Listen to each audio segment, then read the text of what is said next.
Bom dia, bom dia, bom dia, boa sexta-feira. E aí, meus bebês, tudo bem?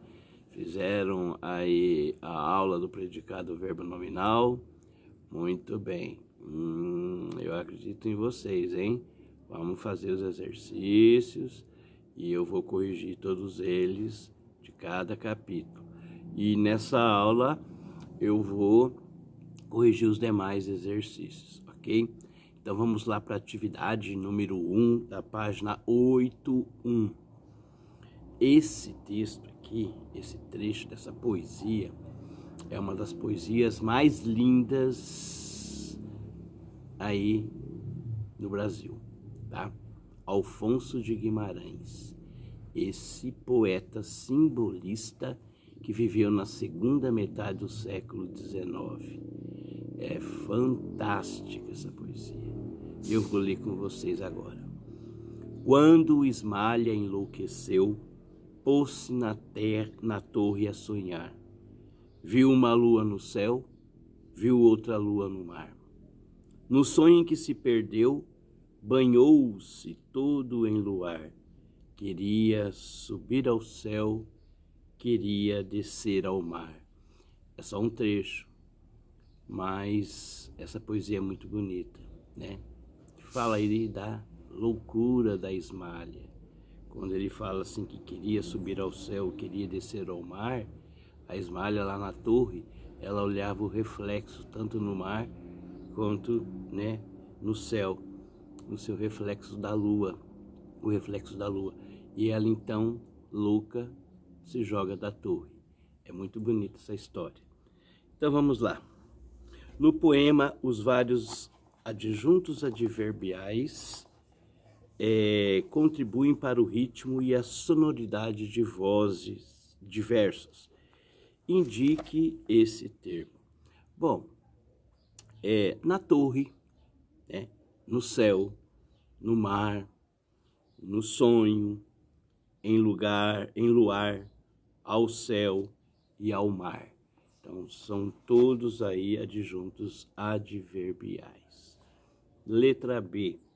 O verbo enlouquecer é intransitivo e aparece desacompanhado de adjunto adverbial, diferentemente da maioria dos verbos utilizados no poema. O que esse uso sugere? Bom, esse uso sugere somente a intenção do poeta, que foi apenas anunciar um fato em si, a loucura de Ismalha, tá? Não mais que isso. Exercício 2. Leia o poema. Nome do autor. Impresso, como parece estranho, o mesmo nome com que te chamam. Isso aqui é Ana Martins Marques. Na letra A diz o seguinte: converta o poema em prosa e use a ordem direta. Então ficaria assim: como o mesmo nome com que te chamam parece estranho, quando ele está, pode até colocar entre parênteses aí, impresso. Na letra B, qual é a função sintática de o mesmo nome e estranho? A função sintática do mesmo nome é sujeito e de estranho é predicativo do sujeito, ok? Vamos lá para o exercício número 3. Empregue o substantivo ou o pronome e o verbo de cada item para formar orações que tenham ao mesmo tempo um objeto direto e um objeto indireto. Na letra A, donos de casa e oferecer. Você pode colocar respostas possíveis. Por exemplo, os donos de casa ofereceram um jantar aos hóspedes, ok? Na letra B, artistas e doar. Também na sua criatividade. Os artistas doaram seu cachê aos desabrigados. Na letra C, professor e ler. o professor de português leu o texto para os alunos do 8º ano. Na letra D, o eu e escrever. Você tem lá, eu escrevi um bilhete à minha mãe. E na letra E, pais e contar. Meus pais contavam histórias de contos de fadas. Olha que lindo, tá? Bom, exercício 4 e exercício 5 nós já fizemos, então vamos para o exercício 6, lá na página 83. Releia os versos da cantiga partindo-se. Senhora, parte tão tristes meus olhos por vós, meu bem, que nunca tão tristes outros nenhum por ninguém. Isso aqui é um texto lá da Idade Média, é longe, hein, gente? Lá do século XV, mais ou menos aí. Na letra A é o seguinte: o eu lírico dirige-se à amada usando a palavra senhora. Que função sintática essa forma de tratamento assume no poema? Encontre nos versos citados outro termo com essa mesma função e defina o que ele indica sobre a relação entre o eu lírico e senhora. Então vamos lá.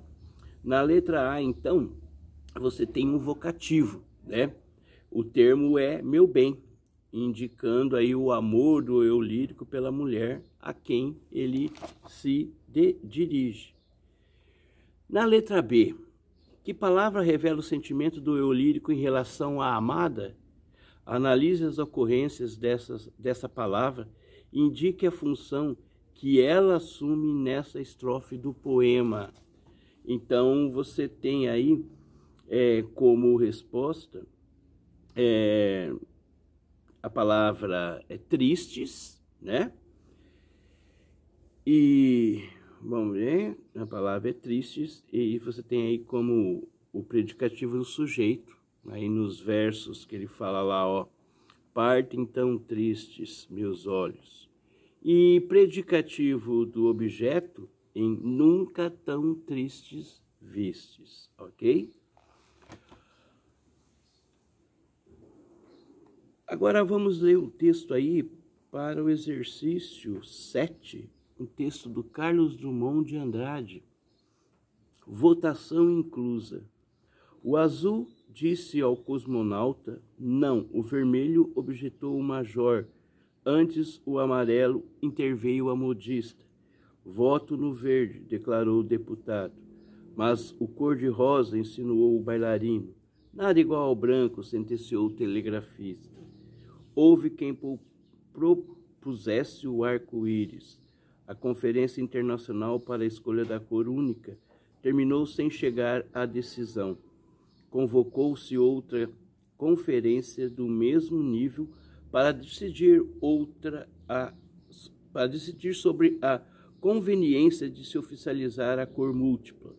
O pintor Israel Pedrosa, revelador da cor inexistente, promete não comparecer.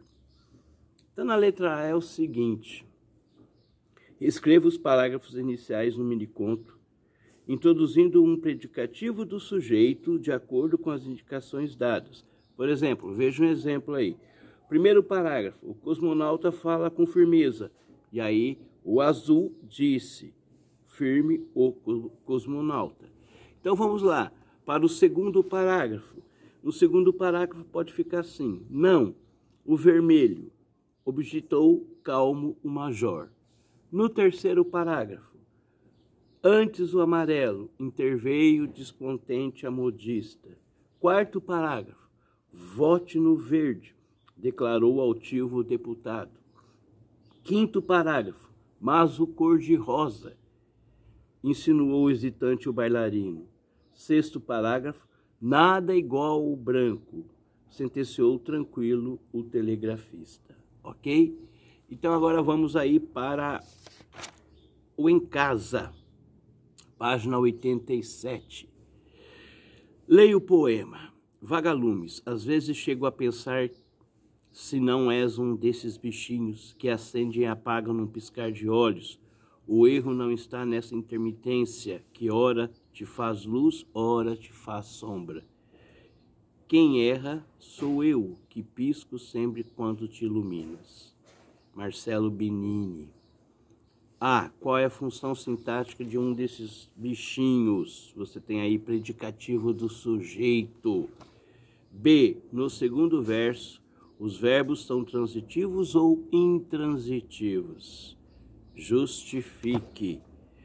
Os verbos acender e piscar são intransitivos, ok? Porque são acompanhados aí de uma adjunta adverbial, num piscar de olhos. E o exercício 2 tem essa tirinha, né? E ele tem lá no finalzinho, seus pais não vão curtir essa ideia. Eu achei genial. Na letra A ele perde assim, observe a fala de Kine. Eu achei genial. Qual a função sintática do adjetivo genial? A que termo ele se refere? É a função sintática do predicativo do objeto e refere-se aí a essa ideia. E na letra B, que ideia Sniff afirma que os pais do garoto não vão curtir? De pendurar aí, a ideia de pendurar na árvore de Natal fotos de si mesmo, né? Fazendo aí caretas, ok? Então a gente terminou esse capítulo 8 e na próxima videoaula nós vamos fazer o último capítulo, apostila 1.